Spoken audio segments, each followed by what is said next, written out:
Assalamualaikum warahmatullahi wabarakatuh. Halo, apa kabar semuanya?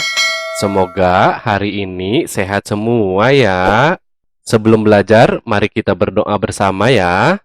Bismillahirrahmanirrahim. Raditu billahi robba wabil islami dina wabi Muhammadin nabiyya wa rasula.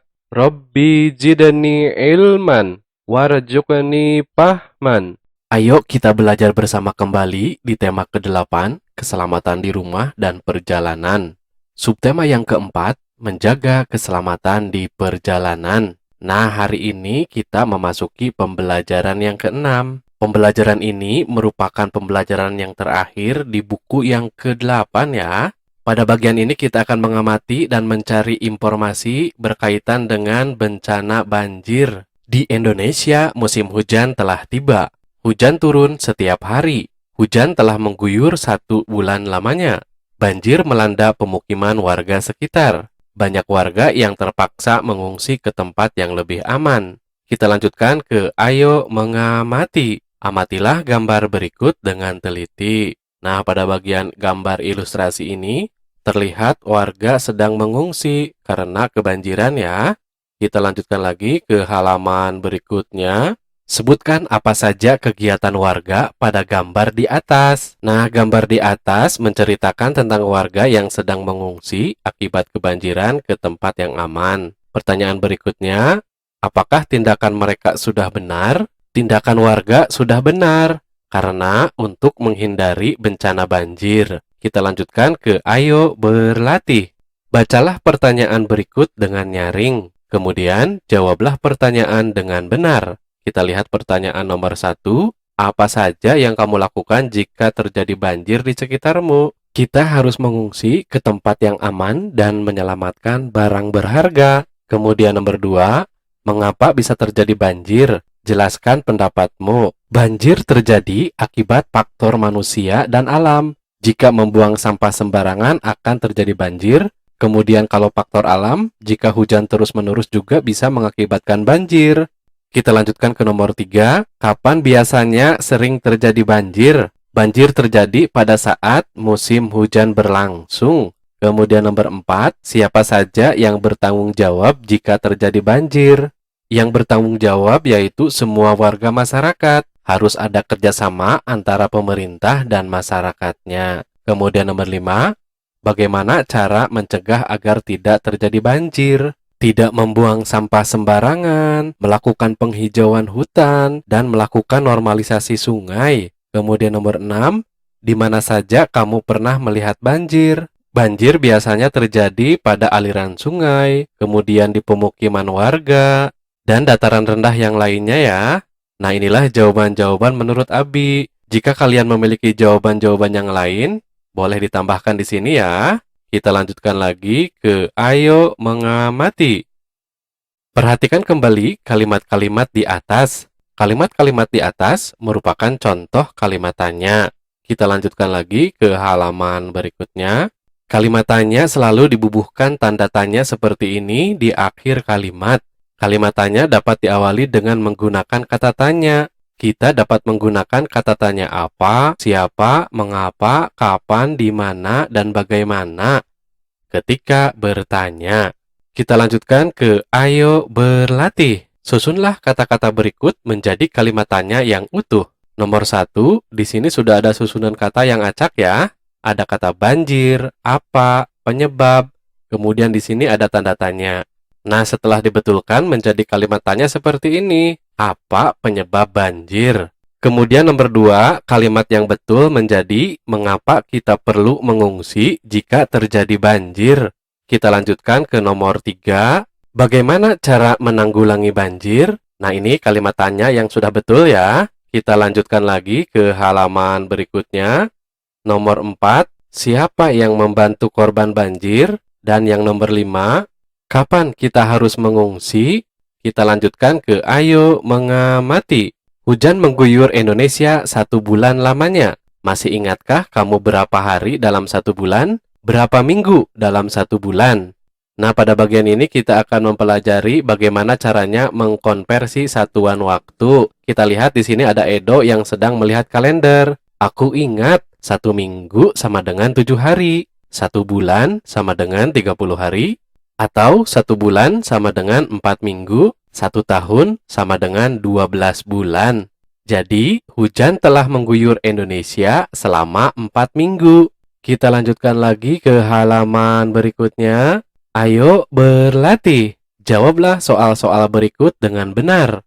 Nomor 1, para warga mengungsi selama 8 minggu.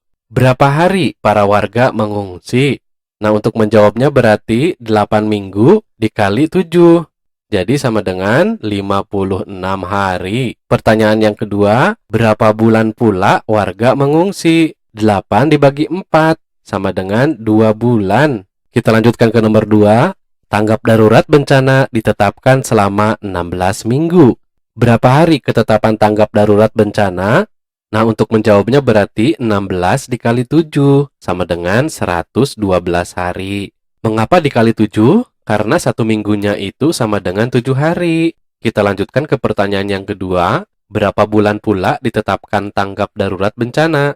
Nah, jawabannya berarti 16 dibagi 4 sama dengan 4 bulan. Kenapa dibagi 4? Karena 1 bulan itu terdiri dari 4 minggu. Kita lanjutkan lagi ke soal berikutnya. Nomor 3, masyarakat menyalurkan bantuan selama 3 bulan. Berapa minggu masyarakat menyalurkan bantuan? Nah, jawabannya berarti 3 kali 4 sama dengan 12 minggu. Kenapa dikali 4?